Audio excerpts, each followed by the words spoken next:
So after 24 hours of soaking in Pepsi Max, a little bit of a scrub with steel wool, and that's the difference. You can see this part wasn't soaking in the Pepsi Max. Look at the difference.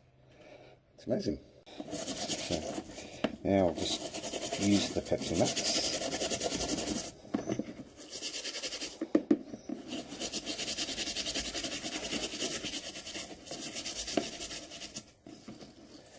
Quick rub.